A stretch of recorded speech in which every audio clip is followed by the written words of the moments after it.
வரும் பொடிநடையாக அமெரிக்காவை வலம் வருவோம்.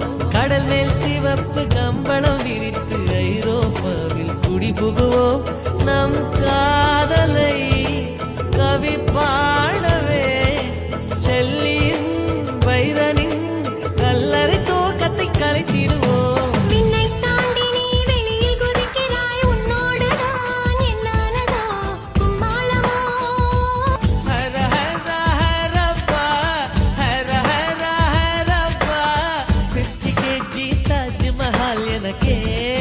எனக்கா வயிற்றில் வந்த